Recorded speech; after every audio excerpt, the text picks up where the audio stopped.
Everyone, welcome to my channel. I am Simran Sahani and आज हम cover करने वाले हैं फर्स्ट फ्लाइट बुक की सारी पोइट्री इन वन शॉट। तो भैया आज ले लीजिए आप एक चैलेंज की भाई सारी की सारी पोएम्स को ना इन वन शॉट आप कंप्लीट कर दोगे तो आज फर्स्ट फ्लाइट बुक की सारी पोएम्स हो जाएंगी आपकी कंप्लीट। और once again I would like to tell you कि अगर आज तक कोई पोएम पढ़ी है या नहीं पढ़ी है, आज सारी समझ में आ जाएगी। अगर आपको लग रहा है आपको कुछ नहीं आता, भैया अमांडा ने क्या कहा था, अमांडा मम्मी से क्यों गुस्सा हो रही थी अपनी, या फिर टेल ऑफ कस्टर्ड ड्रैगन में क्यों बेलिंडा उसको तंग करती थी कस्टर्ड को, या डस्ट ऑफ स्नो में डस्ट कहाँ थी, या फिर फायर एंड आइस में फायर एंड आइस का सिंबॉलिकल मीनिंग क्या था। अगर आपको कुछ भी नहीं आता है तो भी सारे डाउट्स आपके क्लियर हो जाएंगे विद इन दिस वीडियो, क्योंकि ये वीडियो में मैंने डिटेल एक्सप्लेनेशन दिया है, वो भी 10-10, 15-15 मिनट में हर पोएम को एक्सप्लेन कर दिया है मैंने।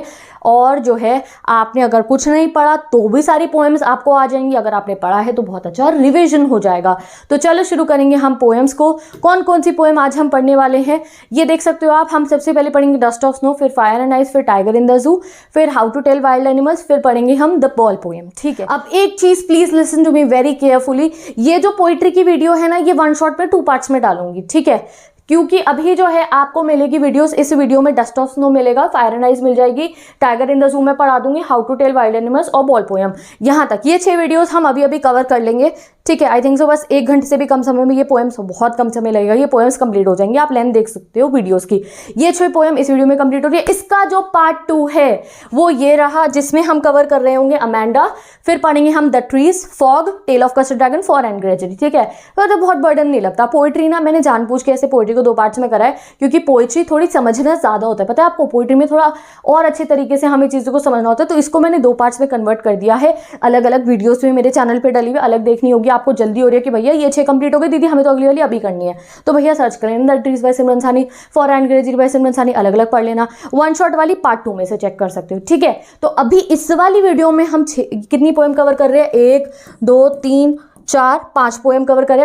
बाकी बची हुई वीडियोस हम अलग में पढ़ेंगे, जो पार्ट 2 वीडियो लिंक गिवन है डिस्क्रिप्शन बॉक्स में, नो वरीज, ठीक है। उनको जरूर देख लेना पार्ट 2 वाले को, ठीक है। टोटल में कितनी पोएम्स आ रही है आपके एग्जाम में, 1 2 3 4, ठीक है। फिर कितनी हुई यहाँ पे, 5 6 7 8 9 10 पोएम है, तो 5 इसमें कर रहे हैं, 5 अगले पार्ट में करेंगे। Simple part 2 video description box में गिवन है। ओके गाइस, तो यहाँ पे आप देख सकते हो नोट्स मैंने यहाँ पेश करे नेल्सन मंडेला जी के, लेटर टू गॉड के और प्रपोजल के। ये नोट्स बस अभी इन 3 चैप्टर्स के आपको दिख रहे हैं। ऐसे मैंने हर एक चैप्टर के नोट्स जो है अपनी इंस्टाग्राम आईडी पे तो डेफिनेटली मैं अपलोड कर चुकी हूँ। यहाँ देख सकते हो मेरी इंस्टाग्राम आईडी है सिमरन सहानी _YT। अगर आप वहां से देखना चाहो तो वहां से देख सकते हो, बट आप इंस्टा अगर यूज नहीं कर रहे हो आजकल, ठीक है, और या फिर आप चलाते ही नहीं हो, तो नो वरीज गाइस, जाके कम्युनिटी टैब चेक करो। ये होता है देखो चैनल का कम्युनिटी टैब, ऐसे आप मूव करोगे चैनल को तो आपको कम्युनिटी टैब दिख जाएगा। वहां मैंने बैक टू बैक 10th की इंग्लिश के नोट्स डाले हैं, ठीक है। आपको थोड़ा स्क्रॉल करके चेक करना पड़ेगा, क्योंकि मैं क्लास 12 की इंग्लिश के भी कर देती हूँ, पॉलिटिकल हिस्ट्री के भी कर देती हूँ, तो थोड़ा स्क्रॉल करके आप अपने चेक कर सकते हो। मैं डिस्क्रिप्शन बॉक्स में भी लिंक प्रोवाइड कर दूंगी, तो नोट्स भी आपको मिल जाएंगे। वन शॉट वीडियोस यहाँ प्रिपेयर हो रही है। अब बात रहती है पोएम्स में, एक बात आती है भैया पोएटिक डिवाइसेस। तो पोएटिक डिवाइसेस की बस एक वीडियो तो जरूर देख लेना, जो मैंने आई टैब में डाली है। सारे पोएटिक डिवाइसेस क्रिस्टल क्लियर हो जाएंगे, अपने आप पहचानोगे भैया कहाँ पर्सोनिफिकेशन लग रही है, कहाँ पे लग रहा है मेटाफर, ठीक है। तो वो वीडियो को पोएटिक डिवाइसेस के लिए देख लेना, अलग अलग वीडियोस बाद में बनाएंगे। चलो तो बिना कोई टाइम वेस्ट करे हम स्टार्ट करते हैं पहली पोएम, पार्ट 1 हमारा वन शॉट लेक्चर का, डस्ट ऑफ स्नो से। Everyone, welcome to my channel. I am Simran Sahani. आज मैं आपको पढ़ाऊंगी क्लास 10 इंग्लिश की पोएम डस्ट ऑफ स्नो। बहुत छोटी सी क्यूट सी पोएम है। मैसेज बहुत अच्छा है इसका कि भाई हमें सोसाइटी में काफी सारी ऐसी बातें होती है जिस पे हम भरोसा करते हैं, कुछ चीजों को हम नेगेटिव वे में अपने दिमाग में बिठा लेते हैं। इवन तो हमने खुद से एक्सपीरियंस किया हो या ना किया हो, हम सुनते हैं कि हाँ ये चीज नेगेटिव है, तो हम वैसी धारणा अपनी बना लेते हैं। तो आज इस पोएम के थ्रू आप ऐसा एक इंसिडेंट जानोगे जो हमारे पोएट रॉबर्ट फ्रॉस्ट जी के साथ हुआ था, और कैसे वो हमें इस पोएम के थ्रू समझा रहे हैं कि सब चीजें ये जो होती है, जो हम कहते हैं ये चीज नेगेटिव है, वो सब हमारे जो अपने पर्सनल एक्सपीरियंसेस है उसके ऊपर बेस्ड होती हैं। तो जब पोएम पढ़ोगे तो आपको समझ में आ जाएगा कितनी ब्यूटीफुल पोएम है गाइस ये। तो होता क्या है इस पोएम के अंदर, तो पढ़ोगे तो समझ में आ जाएगा। बहुत छोटी सी पोएम है। The way a crow shook down on me, the dust of snow from a hemlock tree has given my heart a change of mood and save some part of the day that had rued. तो भैया poet जी के साथ क्या हुआ था, वो अपने जो है कहीं चल के जा रहे थे, ठीक है। तो जब वो चल के जा रहे थे गाइस, क्या होता होता है, विंटर का समय था वो, तो वहां पे एक हेमलॉक ट्री था। हेमलॉक ट्री क्या होता है, एक ऐसा सा पेड़ होता है, फोटो में देख लो। इस पेड़ को ना नेगेटिव माना जाता है, अच्छा नहीं माना जाता है। क्यों भैया, पेड़ तो पेड़ है, नेगेटिव क्यों कह रहे हो? क्योंकि ये पेड़ पॉइजनस ट्री है, टॉक्सिक है ये, इस पे सफेद रंग के फूल निकलते हैं, वो टॉक्सिक है पेड़ ये पूरा का पूरा, तो इसलिए इस पेड़ को अच्छा नहीं माना जाता है। जब भी कोई पोएट अपनी पोएम लिखेगा और उसे सुंदरता नेचर की दिखानी है तो वो हेमलॉक ट्री को नहीं यूज करेगा, वो किसी और टाइप के ट्री को यूज करेगा, चेरी ब्लॉसम, एप्पल ट्री, ये ट्री वो ट्री, वो हेमलॉक ट्री को यूज नहीं करेगा क्योंकि इसको थोड़ा नेगेटिव वे में लिया जाता है। बट हमारे रॉबर्ट फ्रॉस्ट जी ने यहाँ पे इसको यूज करा है। दूसरा सिंबल आप देखो, यहाँ पे क्रो लिखा हुआ है। क्रो को भी काफी बार हमारी सोसाइटीज में, कई सोसाइटीज में, फॉरेन में भी ना गलत माना जाता है, मतलब कि इसको नेगेटिव सिंबल में लिया जाता है कि डेथ का सिंबल है और दुख का सिंबल है और ग्लूम लाने का सिंबल है ये क्रो। बट हमारे को पोएट इस पोएम के थ्रू प्रूफ कर रहे हैं कि ऐसा कुछ नहीं होता है। एक बार क्या हुआ कि वो चल के जा रहे थे कहीं पे, तो वो इस हेमलॉक ट्री के नीचे से निकल के जाते हैं, जिसे नेगेटिव माना जाता है, जिसे पॉइजनस माना जाता है। ये उसके नीचे से निकल के जाते हैं तो इस पेड़ के ऊपर बैठा हुआ था एक कौवा। अब जैसे ही पता नहीं वो कौवा ऊपर कुछ मूवमेंट करता होगा तो उससे जो उस पेड़ के पत्तों पे जो बर्फ जमी हुई थी, उस बर्फ के कुछ पार्टिकल्स उनके यहाँ शोल्डर पे आके गिर जाते हैं। ठीक है, उन बर्फ के पार्टिकल्स को क्या बोला गया? The dust of snow. तो जैसे ही वो पार्टिकल्स उनके यहाँ पर आके गिरते हैं, उनके कंधों पर आके गिरते हैं, तो उनका जो हार्ट है, जो उनका दिल है, वो काफ़ी खुश हो जाता है और उनका जो मूड जो खराब था, वो किसी रीज़न से उनका मूड ख़राब होगा, उन्होंने बताया नहीं है, वो खुश हो जाता है। और जो दिन उनका ख़राब मूड की वजह से ख़राब जा सकता था, वो दिन उनका ख़राब होने से बच जाता है। मुझे कैसे पता पोएट का मूड ख़राब था? देखो उन्होंने खुद बता रखा है, दोबारा लाइन्स पढ़ोगे समझ में आ जाएगा। The way a crow shook down on me, the dust of snow from a hemlock tree has given my heart। जैसे पेड़ से मेरे ऊपर बर्फ गिरी, उसने मेरे हार्ट को क्या दिया? अ चेंज ऑफ मूड, मेरे मूड को चेंज कर दिया। अभी हमें नहीं पता अच्छा करा है या बुरा करा है, नेक्स्ट लाइन पढ़ के समझ में आ जाएगा कि अच्छा ही करा था, क्योंकि आगे उन्होंने क्या कहा? And save some part of a day I had rued. Rued मतलब क्या होता है? Held in regret. अगर आप रिग्रेट फील कर रहे हो, अगर आपको लग रहा है आपका दिन खराब जा रहा है, तो आप कह सकते हो माई डे इज रूड, मेरा तो दिन खराब हो गया है। तो पोएट ने ये क्या कहा यहाँ पे? दैट जैसे उनके ऊपर डस्ट ऑफ स्नो गिरती है तो वो चीज़ उनको हार्ट को क्या देती है? एक चेंज ऑफ मूड, और उनके उस दिन को खराब होने से वो बचा लेती है। तो ये पोयम जो धारणाएं हमने बना रखी है कि भाई क्रो नेगेटिव है, हेमलॉक ट्री पॉइजनस है, तो ये भी नेगेटिव है, उसको बिल्कुल ही गलत प्रूफ कर देती है। हमारे ऑथर का मूड पहले से खराब था और जैसे ही ये क्रो हिलता है और उसके ऊपर से बर्फ उनके ऊपर गिरती है हेमलॉक ट्री से, तो ये खुश हो जाते हैं। और ये प्रूफ कर रहा है कि ना ही क्रो नेगेटिव है, ना ही हेमलॉक ट्री नेगेटिव है। इट ऑल डिपेंड्स कि हम किसी चीज़ को कैसे देख रहे हैं। समझ गए? एक बार दोबारा पोएम पढ़ेंगे और वो एक और सिंबल देते हैं, वो यहाँ से एक और मैसेज देते हैं, आई मीन टू से हमारे को पोएट, कि नेचर की कोई भी चीज़ नेगेटिव नहीं हो सकती। अगर हेमलॉक ट्री है गाइस, तो वो नेचर ने हमारे को दिया, वो नेगेटिव नहीं हो सकता है। क्रो जो है वो भी नेगेटिव नहीं है। It's all depends on our perceptions. Nature की दी हुई कोई भी चीज़ नेगेटिव नहीं होती है, वो ये भी हमें कहना चाह रहे हैं। जैसे बारिश होती है, चाहे हमारा मूड खराब हो, तो हम बाहर जाके बारिश में जब खड़े होते हैं तो we feel little bit peace. तो वैसे ही नेचर में हमारे को हील करने की ताकत होती है। देखो हमारे पोएट का मूड खराब था, वो खराब दिन उनका जाने वाला था, बट नेचर ने, वो क्रो जो है, जो पेड़ के ऊपर बैठा है, वो थोड़ी सी मूवमेंट करता है, स्नो उनके ऊपर गिरती है। स्नो क्या है? नेचर है। तो स्नो उनके ऊपर गिरती है तो उनका मन खुश हो जाता है। तो वो ये भी हमारे को एक मैसेज दे रहे हैं कि nature has a power to heal us. ये एक और मैं आपको बता रही हूँ कि अगर ऐसा कोई आंसर लिखने को आ जाए थीम रिलेटेड, तो वो ये भी समझा रहे हैं नेचर के पास हमारे को हील करने की पावर है। और पहला मैसेज उनका यही है कि सोसाइटी में जो ये नेगेटिव थॉट्स बनी होती है कुछ चीज़ों को लेकर, कि जैसे क्रो नेगेटिव है, क्रो और हेमलॉक ट्री दोनों नेगेटिव माने जाते हैं, वो कहते हैं ऐसा कुछ नहीं होता, ये सिर्फ पर्सनल एक्सपीरियंसेस पे बात होती है। कुछ लोगों ने सोच के वो बातें बना रखी है और हम लोग उन पे बिलीव कर रहे हैं। एक बार फिर से पोएम को पढ़ते हैं और आप क्रो का जो सिंबॉलिकल मीनिंग है, हेमलॉक ट्री का जो सोसाइटी में बना हुआ है, वो यहाँ देख सकते हो। मैंने यहाँ पेस्ट कर दिया है। ये इंपॉर्टेंट वर्ड मीनिंग भी देख सकते हो इस चैप्टर के, सॉरी इस पोएम के। और हम दोबारा पोएम को पढ़ते हैं। The way a crow shook down on मी। जिस तरीके से क्रो ने, शूक डाउन मतलब क्या हुआ? गिर गई मेरे ऊपर। ठीक है, The way a crow shook down on me, the dust of snow from a hemlock tree।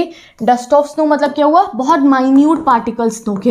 ऐसा नहीं भैया स्नो कौवा ऊपर से उसने मूवमेंट करी तो पूरा एक बर्फ का गोला के गिर गया, तब तो गंदा टूट जाता हमारे पोएट का। हम बसते थोड़ी, फिर थोड़ी मूड उनका अच्छा होना था। तो भाई हल्की सी बर्फ गिरती है तो वो खुश हो जाते हैं। तो it has given my heart, a change of mood and save some part of a day I had rued. और उसने मेरे उस दिन को ख़राब होने से बचा लिया जो ऑलरेडी रूड था, जो ऑलरेडी ख़राब हो चुका था दिन। तो पता नहीं क्या हुआ, मेरा मूड खुश हो गया। तो उनका मूड खुश इसलिए हो गया था क्योंकि भैया नेचर में हमारे को हील करने की पावर होती है, और वो ये हमारे को इससे मैसेज दे रहे हैं कि हेमलॉक ट्री जो नेचर ने दिया है, जिसको लोग कहते हैं पॉजिटिव नहीं है, टॉक्सिक है, पॉइजनस है, नेगेटिव है, वो नहीं होता है। जो क्रो जिसको कहा जाता है डेथ का सिंबल है, ग्लूम लेकर आता है, दुख लेकर आता है, वो कहते हैं ये ऐसा भी कुछ नहीं है, मेरे तो दुख भरे दिन को इस क्रो ने और इस हेमलॉक ट्री ने ही अच्छा करा है। तो समझ गए पोएम को, सिंपल। अब ये पोएम की वर्ड मीनिंग देख लो, क्रो का सिंबॉलिक मीनिंग देख लो जो यूजुअली सोचा जाता है हेमलॉक ट्री का। नेक्स्ट वीडियो में मिलूंगी जहाँ पोएटिक डिवाइसेस बता दूंगी, ठीक है। तो मैं चलती हूँ, bye bye, take care and best of luck. अब हम पढ़ेंगे next poem fire. Everyone, welcome to my channel, I am Simran Sahani. आज मैं आपको पढ़ाती हूँ क्लास 10 इंग्लिश की पोम जिसका नाम है फायर एंड आइस। ये पोएम भी जो है रॉबर्ट फ्रॉस्ट जी ने लिखी है और बहुत ही ब्यूटीफुल मीनिंग है इसका। चलो पढ़ते हैं हम इस पोएम को। तो वो इस पोएम में कहते हैं, some say the world will end in fire, some say in ice, From what I have tasted of desire, I hold with those who favor fire। तो वो इस पोएम में ये कह रहे हैं कि पूरे वर्ल्ड में ऐसा सोचा जाता है कि या तो जो दुनिया है वो ख़त्म होगी फायर से, यानी कि आग से वो पूरी दुनिया ख़त्म हो सकती है। कि सोचो आप कोई ऐसा मतलब वॉल्केनिक इरप्शन हो कि भाई पूरी दुनिया ही ख़त्म हो जाए उस आग से, ठीक है, या कोई फॉरेस्ट फायर ऐसी लग जाए कि पूरी दुनिया उस आग से ख़त्म हो जाए। कुछ लोग ये सोचते हैं, और कुछ लोग ये सोचते हैं कि दुनिया ख़त्म होगी आइस से, यानी कि आइस एज आ जाएगी और पूरी दुनिया ख़त्म हो जाएगी। बट यहाँ पे सिर्फ और सिर्फ उनका फायर एंड आइस का मीनिंग असली वाले फायर और आइस से नहीं है, ये एक सिंबॉलिक पोएम है गाइस। यहाँ पे पोएट का मतलब फायर से एक ह्यूमन बीइंग की अनगिनत डिज़ायर से भी है। कि जैसे आज के समय पे आप देख रहे हो इंसान को इतनी चाहते हैं, चाहत नहीं कहोगे आप, डिज़ायर इतनी बढ़ चुकी है उसकी कि उन्हें सब कुछ चाहिए। उन्हें रोज़ पेड़ काटने हैं, उन्हें बड़े घर चाहिए, जो लग्जूरियस चीज़ों के लिए वो नुकसान पहुँचा रहे हैं अर्थ को, नेचर को। और दिन पर दिन हमारी डिज़ायर्स इतनी बढ़ जाती हैं, हमें एक चीज़ मिल जाती है तो हमें दूसरी चीज़ के लिए और ज़्यादा हम उसके लिए वो हो जाते हैं कि भाई हमें ये चाहिए। हमारा जो अंदर से जो डिज़ायर है वो बहुत ज़्यादा बढ़ती जा रही है। तो यहाँ पे जो फायर का मीनिंग है वो सिर्फ असली वाली फायर से नहीं है। यहाँ पे फायर का मतलब इंसान के अंदर की डिज़ायर भी है कि इंसानों के अंदर की human beings all over the world इतने ज़्यादा सेल्फिश हो चुके हैं कि वो बहुत चीज़ों को अब डिज़ायर करना चाहते हैं, और उससे कहीं ना कहीं हमारे अर्थ को भी नुकसान पहुँचता है और इंसान को खुद को भी नुकसान पहुँचता है। तो ये एक सिंबॉलिक पोएम है। वो इस पोएम में आपको ये बताएंगे कि या तो वर्ल्ड फायर से ख़त्म होगा या वर्ल्ड आइस से ख़त्म होगा। यहाँ पे फायर का मतलब डिज़ायर भी है, ह्यूमन की फीलिंग डिज़ायर, और जो दूसरा आइस है या तो आइस एज की वो बात करें, और दूसरा अगर हम ह्यूमन फीलिंग्स आइस को कंपेयर करें तो आइस मतलब होता है गाइस हेट्रेड। अगर कोई इंसान बहुत किसी से नफरत करता है ना तो उसको बोल दिया जाता है यू आर सो कोल्ड, कि तुम तो कितने मतलब पत्थर दिल हो, तुम कैसे हो, इस तरीके से अगर कोई बहुत नफरत करता है किसी से। तो वो सेकंड आइस मतलब क्या है उनका, हेट्रेड से। तो ये बहुत इंपॉर्टेंट है, याद रखना आप। यहाँ पे इस पोएम में ऑथर का फायर का मतलब है ह्यूमन की अनगिनत डिज़ायर और आइस से मतलब है उनका hatred.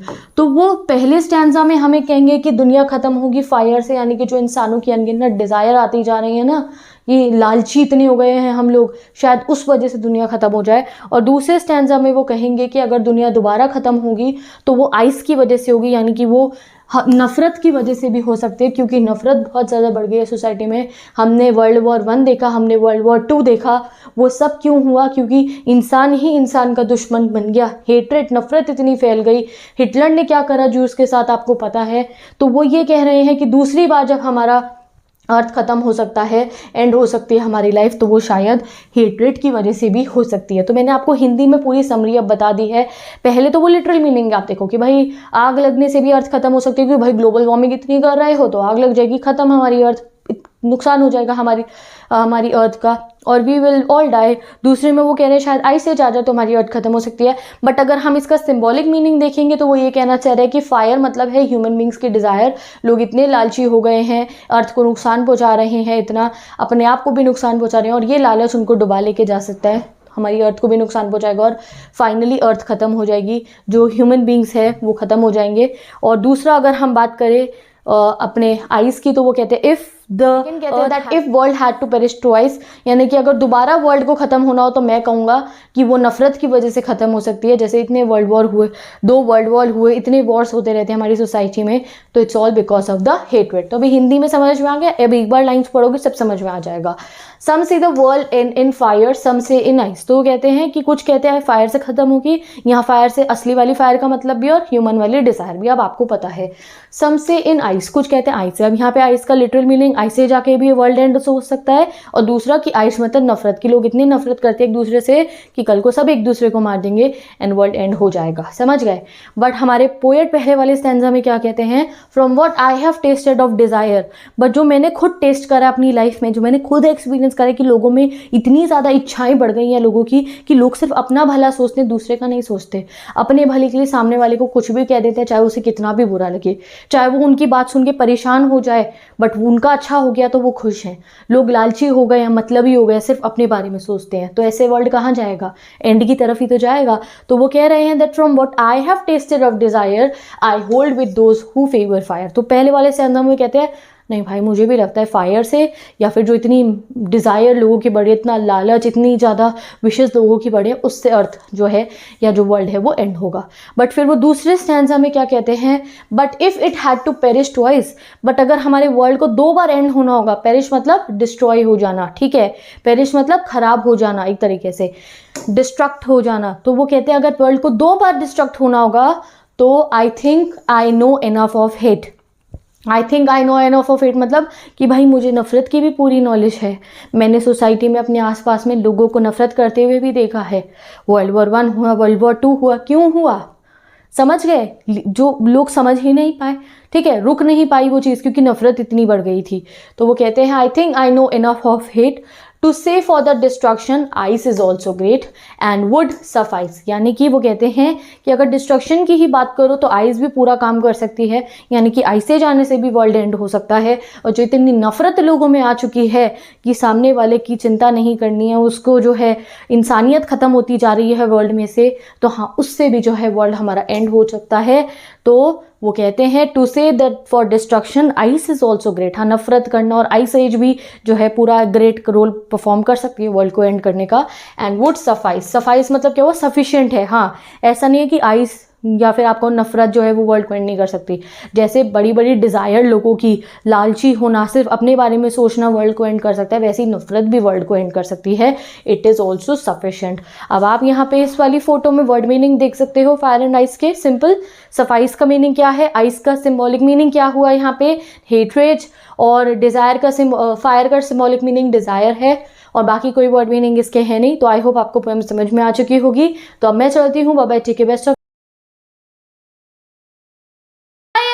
Welcome to my channel, I am Simran Sahani. तो ऑल द क्लास 10 स्टूडेंट्स आज पढ़ते हैं फर्स्ट राइट बुक की पोम जिसका नाम है अ टाइगर इन द जू। तो इस पोएम में क्या चलने वाला है गाइस, इस पोएम में हमें बताया जाएगा कि जब जू में हम टाइगर को किसी और एनिमल के बारे में भी सोच सकते हो, यहाँ पे हम टाइगर का कंपैरिजन कंट्रास्ट करके दिखाएंगे कि सोचो गाइस कि जब एक जू में टाइगर को उन बार्स के पीछे बंद करके रखा जाता है, उस केज में रखा जाता है, सोचो आप उसको कैसा फील होता होगा। टाइगर जो एक वाइल्ड एनिमल है, जिसका घर पूरा जंगल होता है, जब उसको एक केज पे बंद करा जाता है तो सोचो उसे कैसा लगता होगा।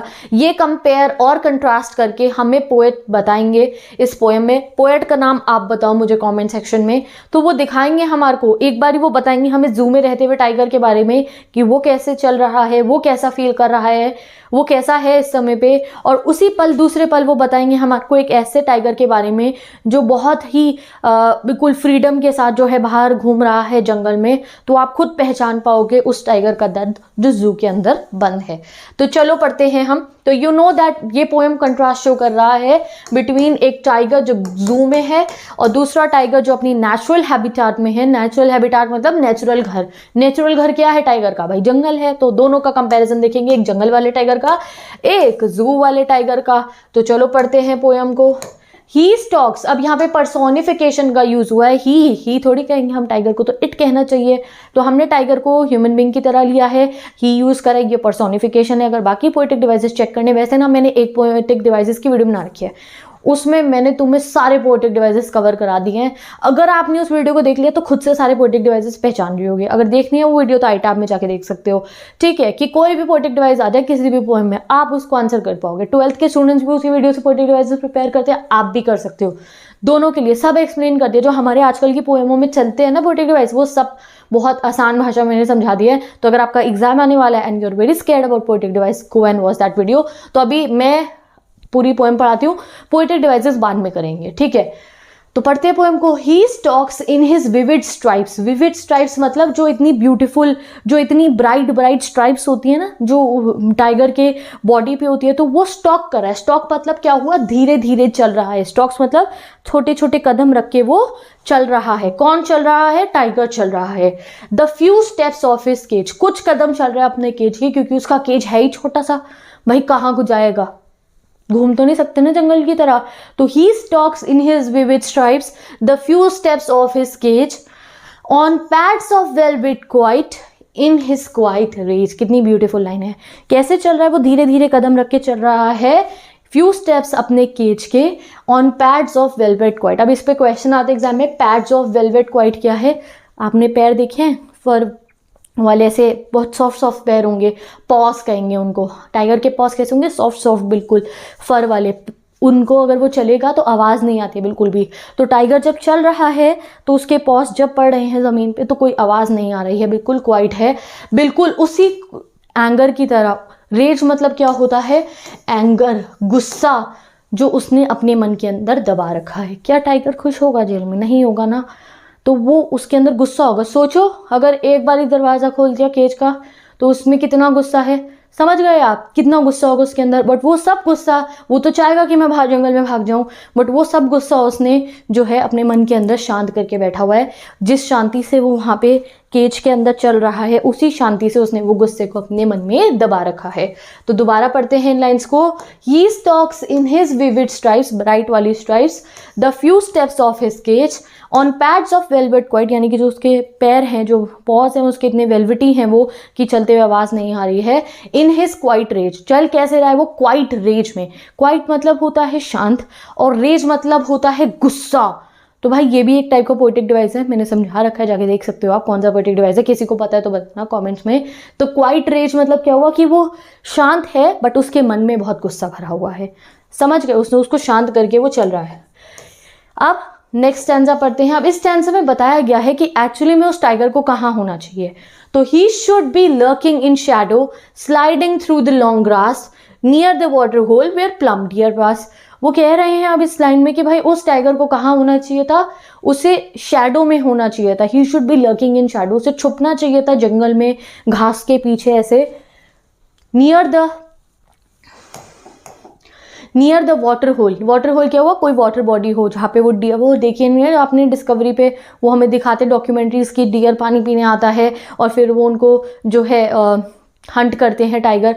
वैसे ही वो कह रहे हैं कि वो टाइगर को क्या करना चाहिए, he should be lurking, lurking मतलब छुपना होता है, in shadow sliding through the long grass, उसको तो लॉन्ग ग्रास की शैडो में छुपना चाहिए कि कब डियर आएगा, प्लम्प मतलब होता है मोटू सा यानी कि फैट, कब प्लम्प डियर, मोटू सा डियर आएगा वाटर होल के पास पानी पीने तो मैं उस पर अटैक करके उसे खा जाऊंगा। उस टाइगर का नेचुरली उसे ये करना चाहिए था, बट राइट नाउ वो टाइगर जू में है। He should be snarling around houses at the jungle's edge, bearing his white fangs, his claws, terrorizing the village. उसे तो आराम से वहाँ पे घूमना चाहिए जंगल की एजेस पे। जंगल की एज आपने देख जो है, सोचो आप, जो जंगल की एजेस होती है ना, वहाँ आसपास में कई गांव बने होते हैं, तो वहाँ पे कई बार टाइगर आ जाता है, तो विलेजर्स डर जाते हैं टाइगर को देख के, समझ गए। दूर से भी देखो ऑब्वियसली डर जाएगा कोई भी। तो चाहे टाइगर जो है जब वहाँ से निकल के भी जाता है तो विलेजर्स डर जाते हैं उसके जो है वाइट कलर के फैंग्स को देख, यानी कि उसके दांतों को देखकर, उसके क्लॉस को देखकर विलेजर्स डर जाते हैं। तो ये टाइगर का रूल है कि वो जब निकल के भी जा रहा है तो सब डर जाते हैं। बट वहाँ जू में क्या हो रहा है, विजिटर्स आके जो है उसको देख रहे हैं, वो केज के अंदर बंद है, बट एक्चुअली में उसे क्या करना चाहिए, उसे क्यों रोम अराउंड करना चाहिए, उसे पूरी फ्रीडम होनी चाहिए कि वो अपनी मर्जी से घूमे जहाँ उसका मन करे जंगल में। He should be snarling around houses at the jungle's edge, bearing his white fangs, fangs मतलब जो उसके दांत हैं, his claws terrorizing the village. Next पढ़ते हैं अब हम, but he is locked in a concrete cell, but वो ये सब नहीं कर सकता है because he is locked in a concrete cell, यानी कि सीमेंटेड सेल में वो बंद है। His strength behind bars, bars मतलब वो जो लोहे की रॉड्स हैं उसके पीछे उसकी सारी स्ट्रेंथ है। Stalking the length of his cage ignoring visitors, और वो क्या कर रहा है, स्टॉकिंग मतलब कुछ कदम चलना, ठीक है, धीरे धीरे चल रहा है वो कुछ कदम अपने केज में सभी विजिटर्स को इग्नोर करते हुए जो उसको देख रहे हैं। He hears the last voice at night, उसको आखिरी वॉइस आती है रात को जब पेट्रोलिंग कार्स आती हैं जू की देखने के लिए कि कोई गेट तो नहीं खुला रह गया, फिर कोई है तो नहीं जू में। लास्ट वॉइस उसे तभी आती है और उस समय वो टाइगर अपनी ब्रिलियंट आइज के साथ ब्रिलियंट स्टार्स को देख रहा होता है। आपने देखा होगा जो एनिमल्स होते हैं उनकी आंखें रात को चमकती हैं, तो जब वो पेट्रोलिंग कार्स आती हैं तो वो देख क्या कर रहा होता है टाइगर अपनी चमकती आंखों से चमकते तारों को देख रहा होता है। और तारों को देखना मतलब एक डिज़ायर ऑफ फ्रीडम भी है कि वो भी चाहता है कि उसको फ्रीडम मिले और वो जंगल में आराम से घूमे। समझ गए? तो पोएम कंप्लीट हो गई। पोएम के पोएट कौन है? Leslie Norris. रिवाइज करवा दूँ एक बार, रिवाइज कर लेते हैं भाई। टाइगर कहाँ है? टाइगर अपनी विविड स्ट्राइप्स में ब्राइट बिल्कुल अपने स्ट्राइप के साथ में अपने केज में घूम रहा है। बहुत धीरे धीरे, आवाज़ भी नहीं आ रही उसकी चलने की क्योंकि उसके पॉज बहुत वेलवेटी हैं और उसके अंदर गुस्सा जो है वो उसने शांत कर रखा है अपना। बट एक्चुअली में टाइगर को कहाँ होना चाहिए? उसे घास के पीछे होना चाहिए छुप के, जहाँ पे वो एक वाटर पॉन्ड के पास में एक डियर को हंट करने के लिए वेट कर रहा है। इनफैक्ट उसे कहाँ होना चाहिए? जंगल के किनारों पे, जहाँ पे उसे देख के सारे विलेजर्स डर जाएंगे, उसके वाइट फैंग्स को देख के, उसके क्लॉज को देख के विलेजर्स डर जाएंगे। उसे वहां होना चाहिए था। बट अभी हमारा टाइगर कहाँ है? वो एक कॉन्क्रीट सेल के अंदर बंद है और उसकी जितनी भी स्ट्रेंथ है वो बार्स के पीछे है, वो लोहे के जो रॉड्स है उसके पीछे है और वो धीरे धीरे चल रहा है उस केज के अंदर, जो भी विजिटर्स वहाँ जू में आ रहे हैं उनको इग्नोर करते हुए। आखिरी वॉइस, उसका दिन कैसे ख़त्म होता है? जब उसे आखिरी आवाज़ कार्स की आती है और उस समय पे वो फ्रीडम को डिज़ायर करता हुआ आसमान में देख रहा होता है। तो पोएम कंप्लीट। पोएटिक डिवाइसेस मैं नेक्स्ट वीडियो में पढ़ाऊंगी इस पोएम के हिसाब से, और अगर आपको ये मतलब सारे पोएटिक डिवाइसेस सीख लेने तो वो वाली वीडियो देख सकते हो। तो मैं चलती हूँ, bye. I am Simran Sahani and आज मैं आपको पढ़ाऊंगी क्लास 10 इंग्लिश की पोएम जिसका नाम है how to tell wild animals. ये पोएम बहुत इजी है, साथ ही के साथ में काफ़ी, अब आप सोचो कि समझ में नहीं आता है कि पोइट्रेस हमें क्या बताना चाह रही है इस पोएम के थ्रू। बस वो सिंपल हमें ये बता रही है कि हम किसी भी वाइल्ड एनिमल को कैसे आइडेंटिफाई कर सकते हैं। How to tell wild animal मतलब कि एक वाइल्ड एनिमल को देख के हम कैसे बता सकते हैं कि वो कौन सा वाइल्ड एनिमल है। बट बेसिकली वो इस पोएम के थ्रू हमारे को अलग अलग वाइल्ड एनिमल्स के डेंजरस एस्पेक्ट भी दिखाएंगी कि दैट कितने स्ट्रॉन्ग है वो। डेंजरस से ज़्यादा आप कह सकते हो कि वो कितने स्ट्रॉन्ग है एंड उनका वाइल्ड जो साइड है वो हमारे को वो इस पोएम के थ्रू बताएंगी, बट बहुत ही क्रिएटिव और बहुत ही ब्यूटीफुल लैंग्वेज में। पोएटेस का नाम आप मुझे कमेंट सेक्शन में जल्दी से कमेंट करके बताओ। तो शुरू करते हैं हम अपनी पोएम को। ह्यूमरसली उन्होंने जो टाइगर हो गया, लायन हो गया, उन सबके जो है ना मतलब दिखाया है कि भाई कितने खतरनाक हैं ये, वाइल्ड जंगल के राजा ऐसे ही नहीं कहा जाता इन्हें। तो समझो, पढ़ो पोएम को, ठीक है। If ever you should go by chance to jungle in the east, तो वो कह रही है अगर कभी ऐसा हो तुम गलती से पहुंच जाओ जंगल ईस्ट के, यानी कि ईस्ट साइड के किसी जंगलों में पहुंच जाओ। And if there should you advance a large and tawny beast, और अगर एडवांस मतलब क्या हुआ, अगर वहां पे तुम्हारे पास आ गया एक बहुत बड़ा टॉनी मतलब होता है येलोइश ब्राउन कलर का बीस्ट मतलब एनिमल आता है अगर तुम्हारे सामने। If he roars at you as you are dying, you will know it's Asian lion। और फिर जब वो तुम्हारे पास आए और वो रोर करता है, धर्राता है, तो समझ जाना, ऐसे दहाड़ता है वो कि तुम्हें लगे भाई तुम तो भी मरने वाले हो, तो समझ जाना वो कौन है, वो है एशियन लायन। तो भाई शेर की दहाड़ तुम सामने से सुन सकते हो नहीं ना, तो वो उसकी मैसिवनेस बता रही है, कितना स्ट्रांग होता है लायन, जंगल का राजा, वो बता रही है कि वो कैसे है, कि वो अगर आपके सामने आ जाए, वो लार्ज है, वो टॉनी बीस्ट है, और अगर वो दहाड़ दे तो भाई हम लोग बहुत डर जाएंगे। एंड वो कौन होगा? वो होगा एशियन लायन। नेक्स्ट आते हैं, और इफ सम टाइम, वैसे हम ऐसा कुछ करेंगे नहीं भाई, सीधा चल जाएंगे शेर के आगे, बट आगे वो बताती है, और if some time when roaming around, roaming मतलब ऐसे ही चल के जा रहे हो, और सोचो तुम ऐसे चल के जा रहे हो, a noble wild beast greets you. Noble मतलब एरिस्टोक्रेटिक, भाई बड़ा महान सा बीस्ट एनिमल तुम्हें आके ग्रीट करता है, तुमसे आके मिलता है।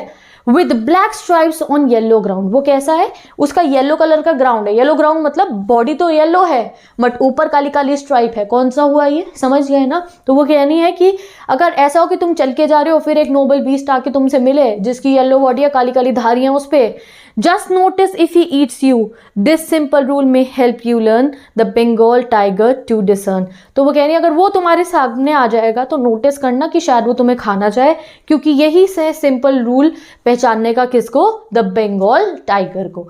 तो दोबारा पढ़ते हैं इसे। और if some time when roaming around a noble wild beast greets you with black stripes on a yellow ground, just notice if he eats you, the simple rule may help you learn the Bengal tiger to discern. Discern मतलब क्या हुआ, पहचानना, कि आप पहचान जाओगे कि वो कौन है, बंगाल टाइगर है। वैसे तो खा चुका होगा, पहचान नहीं पाएंगे, बट वो क्या कह रही है, this simple rule may help you learn the Bengal tiger is to discern, यानी कि रिकॉग्नाइज। डिसर्न मतलब क्या हुआ, भाई पेन क्यों नहीं चल रहा, रिकॉग्नाइज।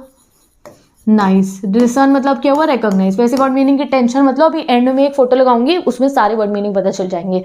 जब पोएम समझ में आ गई है तो हर वर्ड का मीनिंग समझ में आएगा, ठीक है। अब चलते हैं भैया, अगला कौन सा एनिमल मिलने वाला है हमारे को। एनी गेसेस, फोटो तो देख ही लिया आप लोगों ने, बट फिर भी पढ़ते हैं हम।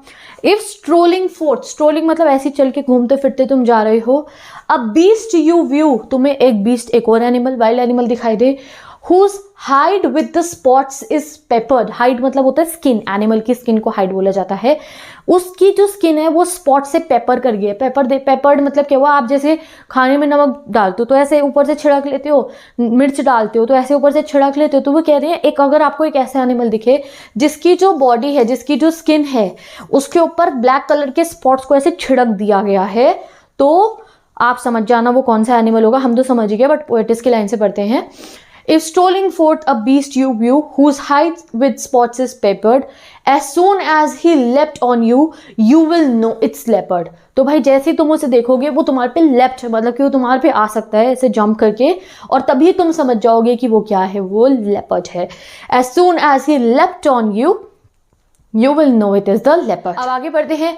That will do no good to roar with pain, he will only leap and leap again। अब वो यहाँ क्या कहनी है कि अगर वो तुम्हारे पे जंप करके आके तुम्हारे को अटैक कर रहा है और अगर आप दर्द से चिल्लाओगे तो कोई फायदा नहीं होगा, वो नहीं रुकेगा, he will leap and leap again। तो यहाँ पे वो वाइल्ड एनिमल्स का वाइल्ड साइड दिखा रही है, दैट अगर वो अटैक करे जो है किसी को तो they will not stop। वो कितने भी कोई जो है पेन में चीखेगा, वो वाइल्ड है एनिमल्स है, वो उनका जो है नेचर है, वो कह रही है वो नहीं स्टॉप होगा, ठीक है। तो एक्चुअली में पोएम में वो हमें वाइल्ड साइड ही दिखा रही है हर एक एनिमल्स की, ठीक है। चलो आगे बढ़ते हैं अब हम नेक्स्ट एनिमल पे। If when you are walking round your yard, आप सोचो कि तुम अपने यार्ड में घूम रहे हो, आसपास में, अपने यार्ड के आसपास में, you meet a creature there. अब देखो यहाँ पे उन्होंने बीस्ट यूज नहीं करा, सी द डिफरेंस। अभी तक हर जगह बीस्ट कह रही है मैडम, पोएटिस मैडम, अब कह रही है creature. You meet a creature there who hugs you very very hard। तो वो कह रही सोच तुम्हें कोई क्रीचर मिल जाए तो तुम्हें हक कर दे। अब आपको पता होगा हक तो सबसे ज़्यादा फेमस टेडी बियर्स हैं, है ना, टेडी बियर। तो वही वो समझ जाओ, वो बताने वाली है be sure it is a bear. तो if you have any doubts I guess he will give you just one more caress. Caress मतलब क्या हुआ, कैरेस मतलब हुआ अ जेंटल टच। तो वहाँ पे देखो, वैसे अगर हम बियर को देखते हैं ना तो ऐसे लगता है, दिमाग में आता है टेडी बियर, कोई क्यूट सा टेडी बियर, बट एक्चुअली में भालू कैसे होते हैं, they are also wild animal, और वो हमें इतना टाइट हक देंगे दैट हमारा दम ही घुट जाएगा। वो ये यहाँ पे समझाना चाह रही हैं that if when you are working around your yard you meet a creature there who hugs you very very hard, be sure it is a bear. समझ जाना कि वो एक भालू है। If you have any doubts I guess, और अगर अभी भी कुछ डाउट्स है कि नहीं भालू नहीं है कोई और सा जानवर है, ही will give you just one more caress. Caress मतलब और जोर की तुम्हें हक करेगा, वो और जोर की तुम्हें पकड़ लेगा, दैट तब तुम्हें समझ में आ जाएगा हाँ भाई ये भालू ही है, ठीक है। चलो भैया अगला पढ़ते हैं हम हमारा स्टैंजा। ओके अब पोएम बिल्कुल कंप्लीट होने वाली है। Though to distinguish beast of prey. तो अब वो कहनी है अगर हमें डिफरेंशिएट करना हो बीस्ट ऑफ प्रे यानी कि हंटिंग एनिमल्स के बीच में, जो वाइल्ड एनिमल्स होते हैं उनके बीच में, अ नोवाइस माइट नॉन प्लस। अब ये लाइन पे क्वेश्चन बन सकते हैं क्योंकि यहाँ पे दो वर्ड मीनिंग है। नोवाइस मतलब होता है नौसिखिया, यानी कि जिसको इतना एक्सपीरियंस नहीं है, वो नॉन प्लस हो जाएगा, यानी कि वो कंफ्यूज हो जाएगा, यानी कि जिसको वाइल्ड एनिमल्स की इतनी नॉलेज नहीं है वो कंफ्यूज हो सकता है। अब वो कौन से दो एनिमल्स के बीच में कंफ्यूजन कह रही हैं हो सकता है, वो अब हम पढ़ लेंगे। तो वो ये क्या कह रही हैं, though to distinguish beast of prey a novice, मतलब ये newcomer might nonplus मतलब कंफ्यूज, ठीक है। The crocodile you always may tell from the hyena thus, hyena comes with merry smiles but if they weep they are a crocodile. तो वहां पे वो ये कहना चाह रही हैं, थोड़ा कंफ्यूजिंग हो जाती है यहाँ पे लाइन, वो ये कह रही हैं कि क्रोकोडाइल जो है और जो हाइना जो है उसमें डिफरेंस क्या है, कि जो हाइना ये एक इस टाइप का एनिमल होता है, आप देख लो कि जब भी ये हंट करने वाला होता है तो इसके फेस पे एक स्माइल से आती है, देखो जरा कितना शैतान लग रहा है, ये फोटो देखो इसकी, ये ऐसा हंसने सा लगता है। तो वो कह रही है अगर आपको डिफ्रेंशिएट करना हो दो ऐसे बीस्ट ऑफ प्रे के बारे में जिनको आप कंफ्यूज हो रहे हो वाइल्ड एनिमल के बारे में, तो अगर वो हंसेगा तो समझ जाना वो हाइना है, और अगर वो वीप मतलब रोएगा तो मगरमच्छ के आंसू तो तुम्हें पता ही है, तो अगर वो रोएगा तो समझ जाना वो क्रोकोडाइल है। तो बस पोएटिक वे में, थोड़ा क्रिएटिव वे में लिखा गया है, इसको मतलब यही है कि अगर आपको समझ में नहीं आ रहा है दो वाइल्ड एनिमल के बीच में, जैसे हमें तो दिखाई देगा पता ही नहीं कौन सा क्रोकोडाइल है कौन सा हाइना है, तो वो कह रही है अगर बाई चांस तभी तुम्हें समझ में नहीं आ रहा हो, तुम क्रोकोडाइल को देख के लग रहा है ये कौन सा जानवर है, तो समझ जाना अगर रो रहा है तो क्रोकोडाइल है और अगर हंस रहा है तो हाइना है, ठीक है। चलो भैया लास्ट पढ़ते हैं अब हम, लास्ट वाले स्टैंजा में कौन से वाले एनिमल से मिलने वाले हैं हम, तो चले। द ट्रू शेमेलियन इज स्मॉल, ठीक है, यानी कि गिरगिट छोटा सा है। अ lizard sort of a thing, गिरगिट शेमेलियन पता ना गिरगिट, वो कह रही है वो लिजर्ड जैसा है, लिजर्ड सॉर्ट ऑफ थिंग है। He hasn't any ears at all, कोई कान वान नहीं है इसके। And not a single wing, कोई इसके वो नहीं है, परवर भी नहीं है। If there is nothing on the tree, अगर आपको ट्री पे कुछ भी ना दिखे, this is the chameleon you see. Chameleon कुछ भी प्रोनाउंस कर लो, मुझे सही से नहीं आता, मुझे बताओ कैसे करते हैं सही से pronounce. This is the chameleon you see, ठीक है। तो अगर तुम्हें ट्री पे कुछ ना दिख रहा हो तो समझ जाना वहां पे गिरगिट है, क्योंकि गिरगिट रंग बदलता है, गिरगिट पेड़ वाले रंग लगा के वहां बैठा होगा और तुम उसे देख नहीं पाओगे। यहाँ पे पोएम कंप्लीट। और हमारी पोएटेस का नाम है कैरोलिन वेल्स। कितनों ने सही बताया था चेक कर लेना। ग्राउंड मतलब बैकग्राउंड, डिस्कर्न मतलब आइडेंटिफाई, मैंने आपको बताया था, रिकॉग्नाइज भी हो सकता है। हाइड मतलब एनिमल की स्किन, पेपर्ड मतलब ऐसे कवर्ड विद स्पॉट्स मतलब ऐसे छिड़क देना किसी चीज को। कैरेस मतलब होता है जेंटल लविंग टच। नोवाइस मतलब होता है समन न्यू टू जॉब मतलब न्यू कमर, ठीक है। और नॉन प्लस मतलब क्या होता है, पजल होना और कंफ्यूज होना। वर्ड मीनिंग भी देख लिए। अब पोएटिक डिवाइसेस के लिए अभी मैंने लास्ट वीडियो में भी बताया था, एक पोएटिक डिवाइसेस की वीडियो आई टैब में गिवन है जहाँ पे आपको हर पोएटिक डिवाइसेस की नॉलेज मैंने दी है।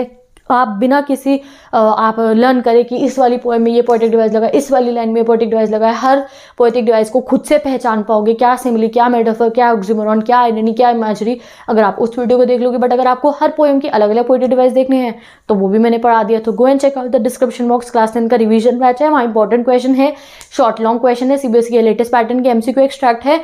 और दूसरी वीडियो है 10th के बैच की, जहाँ मैंने वन शॉट में सभी चैप्टर्स को पढ़ा दिया है गाइस। ऐसी ही फ्रेंडली लैंग्वेज में जाके पढ़ो, चैप्टर्स को समझो और 100 में से 100 नंबर जल्दी से सिक्योर कर लो। तो मैं चाहती हूँ bye bye take care. Welcome to my channel, I am Simran Sahani. आज मैं आपको पढ़ाऊंगी class 10 English first flight book की पोम जिसका नाम है द बॉल पोयम। अब इस बॉल पोयम में क्या होने वाला है, हमारे ऑथर देखते हैं एक छोटे से बच्चे को, वो अपनी बॉल से खेल रहा होता है। गलती से क्या होता है, उसकी बॉल सड़क के किनारे से बाउंस करती करती चली जाती है पानी के अंदर, ठीक है। और वो उसके पीछा करते हुए जाता है और बड़ा परेशान होकर फिर अपनी बॉल को देखता है कि अरे मेरी बॉल खो गई है। और वहाँ कोने में खड़े होकर हमारे ऑथर ये सब इंसिडेंट देखते हैं। वो कहते हैं मैं चाहता तो उसको एक नई बॉल खरीद के दे देता, कुछ ज़्यादा पैसों की नहीं आती वो नई बॉल, बट मैंने उसे नई बॉल खरीद के इसलिए नहीं दी क्योंकि मैं चाहता था कि आज इतनी सी उम्र में ही वो सीख जाए अपने से जुड़ी चीज़ों को, अपनी प्रिय चीज़ों को खोने का एक, आप कह सकते हो, सीख उसे मिल जाए कि जो चीज़ें हमें प्रिय होती हैं, जो चीज़ें हमें पसंद है, शायद वो कभी हमसे छिन जाए और हमें अपनी जो चीज़ें हमें पसंद है, जो हमारे को अच्छी लगती हैं, जो हमारे लिए इंपॉर्टेंट है, उनसे हमें कितना ज़्यादा उनकी केयर करनी चाहिए, हमें उन्हें संभाल के रखना चाहिए। ये भी उस बच्चे को आज समझ में आ जाएगा। आज वो बच्चा एपिस्टेमोलॉजी होती है किसी भी चीज़ का स्टडी, जब कोई डिटेल्ड स्टडी किसी चीज़ पर करी जाती है उसे एपिस्टेमोलॉजी कहा जाता है। तो आज वो बच्चा एपिस्टेमोलॉजी ऑफ लॉस सीख रहा है कि किसी भी चीज़ को खोने का दर्द वो सीख रहा है, आज उससे एक छोटी सी बॉल जो है खो गई है, कल को लाइफ में काफ़ी कुछ चीज़ें ऐसी हो सकती है जो उसे ना मिले या उससे खो जाए, तो तब वो इन चीज़ों को समझ जाएगा। आज बचपन से ही उसे एक लेसन मिल गया है और उसे ये भी लेसन मिला है कि जो चीज़ें उसे पसंद है उसे संभाल के रखना चाहिए। जैसे वो रोड के किनारे पे खेल रहा था, तो ऑब्वियस है रोड से बॉल कहीं भी गिर के जा सकती है, तो अगर जो चीज़ों को आप जो है आपको बहुत आपके क्लोज हैं तो आपको उनका बहुत ध्यान रखना चाहिए। ये भी हमारे को इससे लेसन मिलता है। बस पोएम यही है। अब मैं आपको लाइंस पढ़ के समझा देती हूँ, ठीक है? चलो पढ़ते हैं पोएम को। अब पोएम के पोएट कौन है वो आप मुझे बता दो कमेंट सेक्शन में। चलो पढ़ते हैं हम अपनी पोएम को। What is the boy now who has lost his balls? What is he to do? I saw it go merrily bouncing down the street and then merrily over there it is in the water। तो ये रहा पहला वाला stanza. मैं तो आपको बता ही चुकी हूँ, तो तुम्हें कोई ना डिफिकल्टी नहीं होगी इसको समझने में। वो कह रहे हैं what is to the boy now, अब उस बच्चे का क्या होगा जिसकी बॉल खो गई है। अब वो बच्चा क्या करेगा? मैंने खुद देखा कि उसकी बॉल मेरेली बाउंस करती है। अब यहाँ पे पर्सोनिफिकेशन का यूज है, मेरेली मतलब खुश होकर। बॉल एक नॉन लिविंग थिंग है, वो खुश नहीं होगी, बट यहाँ पोएट ने पर्सोनिफिकेशन यूज करा है, यानी कि उसे ह्यूमन लाइक कैरेक्टर दिए। उन्होंने कहा कि बॉल नाचती हुई कूदती हुई खुशी से वो चली गई सड़क के नीचे और जाके पानी में गिर जाती है, ठीक है? यहाँ पे आपका पहला स्टैंजा एंड होता है। तो चलो आगे बढ़ते हैं। वैसे अगर हमारे पोएट बॉल दिला देते तो पोएम ना बनती हमारी, ठीक है? तो चलो तुम होते तो दिलाते बॉल एक बार, ये भी बात करते कमेंट सेक्शन में। अगर तुम देखते किसी बच्चे की बॉल ऐसे गिर जाती पानी में, तुम दिलाते या नहीं बताना। चलो हम कंटिन्यू करते हैं अपनी पोएम को। हमने यहाँ तक पढ़ लिया है। पहला वाला स्टैंजा बेसिकली यहाँ पे कंप्लीट हो जाता है वाटर तक, ठीक है भाई? पानी में चली गई बॉल। अब हमारे ऑथर वहाँ देख रहे हैं, he is standing there and he is watching everything. अब आगे वो कहते हैं no use to say O there are other balls. अब उस बच्चे को जाके ये कहने का फायदा नहीं, अरे बेटा कोई नहीं, वहाँ बराबर वाली दुकान पे इतनी बॉल्स मिल रही है, दुनिया में और भी बहुत सारी बॉल्स है, तुम उन्हें खरीद सकते हो। वो कहते हैं ये बात को कहने का कोई फायदा नहीं होगा। अब क्यों नहीं होगा ये बात को कहने का फायदा? Because an ultimate shaking grief fixes the boy as he stands rigid, trembling, staring down all his young days into the harbor where his ball went। क्योंकि ये बात कहने का फायदा इसलिए नहीं होगा क्योंकि जिस बॉल से उसे प्यार था, जो बचपन में उसे मिली थी, जिसके उसके छोटे होते कि उसकी इतनी सारी यादें होंगी उस बॉल के साथ, वो बॉल पानी में गिरी थी। शायद ही कोई नई बॉल उसकी अहमियत जो होगी उसे रिप्लेस कर पाएगी। जैसे हमारे को कोई चीज़ अगर अच्छी लगती है तो हम उसको रिप्लेस नहीं कर सकते, चाहे नहीं आप हमें लाके दे दो, बट जो वो पुराने वाले के साथ अटैचमेंट होता है वो बरकरार रहता है। तो वो यही कह रहे हैं उस बच्चे को जाके ये कहना कि दुनिया में और भी बहुत सारी बॉल्स है, मैं तुम्हें वो खरीद के दे सकता हूँ या तुम कोई और बॉल दे सकते हो, ये सब कहने का फायदा नहीं है। क्योंकि उस फीलिंग्स उसकी जुड़ी हुई थी उस बॉल से, वो अटैच था उस बॉल से, उसके बचपन के दिन की यादें थी, उस बॉल के साथ वो खेलता था और उसने अभी अभी अपनी आंखों के सामने वो सब यादें, वो सब चीज़ों को उसने पानी में गिरते हुए देखा है, ठीक है? He saw all his young days into the harbour where his ball went. उसको दिखाई दिया वो सब चीज़ें गिरते हुए पानी पे। I would not intrude on him. Intrude मतलब डिस्टर्ब करना। वो कहते हैं मैं जाके उसे डिस्टर्ब नहीं करूँगा। A dime another ball is worthless now. एक डाइम आप मान लो एक टाइप की करेंसी होती है, जैसे हम कहते हैं ना 1 रुपये ऐसे, तो डाइम इज ऑल्सो करेंसी। तो कह रहे हैं 1 डाइम की दूसरी बॉल जो है रिप्लेस नहीं कर पाएगी उस वाली बॉल को। नई बॉल लाने से भी वो बच्चे के लिए उसकी अब वो अहमियत नहीं रहेगी क्योंकि उस बॉल से जुड़ाव था उसे, वो गिर गई है, वो उसके लिए परेशान हो रहा है। तो a dime another ball is worthless. अब आगे वो क्या कहते हैं? वो कहते हैं now he senses his first responsibility. अब जब उस बच्चे की बॉल पानी में गिर गई है तो अब उससे अपनी पहली रिस्पॉन्सिबिलिटी का एहसास हुआ है। In a world of possessions. Possession मतलब ये मटीरियलिस्टिक दुनिया में जहाँ पे जो है कोई चीज़ तुम्हारी है तो तुम्हें उसे संभाल के रखना होगा, तुम्हें उसकी केयर करनी होगी। तो आज उस बच्चे को समझ में आया दैट इस वर्ल्ड ऑफ पोजेशंस में, इस मटीरियलिस्टिक वर्ल्ड में आपको अपने जो भी कुछ आपका जो है थिंग्स है, आपको उसकी जो है केयर करनी होगी, आपको उसकी रिस्पॉन्सिबिलिटी लेनी होगी। People will take balls will be lost always. आज उसकी एक बॉल खो गई है, कल को कुछ और भी ऐसी चीज हो सकती है जो उससे खो जाए, जो उससे छिन जाए, तो आज उसको सीख मिल चुकी है। People will take balls will be lost always little boy and no one buys a ball back, money is external. वो कह रहे हैं no one buys a ball back, money is external. वो कह रहे हैं यहाँ पे मनी एक्सटर्नल है। अगर उसको कोई नए बॉल खरीद के भी दे देगा वो एक अलग चीज है, बट जो वो उसकी फीलिंग्स उस बॉल के साथ में थी, जो उसके बचपन के दिन उसके जुड़े हुए थे, जो उसकी यादें होंगी जब वो खेलता होगा, उससे कोई नई बॉल उस चीज़ को रिप्लेस नहीं कर सकती। अगर मैं आपको अपनी स्टोरी से बताऊं तो मैं जब छोटी थी तो मेरे पास एक ब्राउन कलर की स्लीपर्स थी, ठीक है। अब क्या हुआ, एक बार वो मेरी कोई स्लीपर एक खो गई थी, एक मेरे घर पे ही थी। आई रिमेंबर मैं बार बार अपने घर में हर जगह पे उस स्लीपर को ढूंढती रहती थी। मेरे लिए नए स्लीपर्स भी आ गए थे, 2-3 आ गए थे, बट फिर भी मैं उस ब्राउन वाली स्लीपर को हर जगह अपने घर में ढूंढती रहती थी कि मुझे वही वाली चाहिए। मुझे पता नहीं क्या अटैचमेंट था उससे। आई स्टिल रिमेंबर मैं बेड के नीचे सोफे के पास में ढूंढती रहती थी छोटी सी उस वाली स्लीपर को, ब्राउन वाली। तो ये मैं रिलेट इससे कर पा रही हूँ कि कोई चीज़ ऐसी होती है जिससे अगर आप अटैच हो जाओ। शायद मुझे नहीं याद कि क्यों मैं उसको ब्राउन स्लीपर को ढूंढती रहती थी अपनी, बट मैं बहुत ढूंढती थी छोटे होते हुए उसको।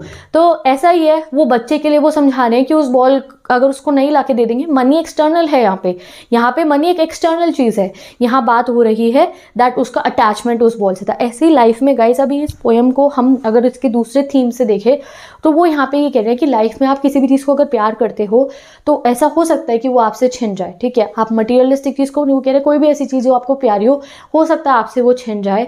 तो उस समय पे आपको उसकी अहमियत पता चलेगी, आपको पता चलेगा आपको उसके लिए रिस्पॉन्सिबल होना चाहिए था। उस समय पे आपको मनी एक्सटर्नल लगेगा।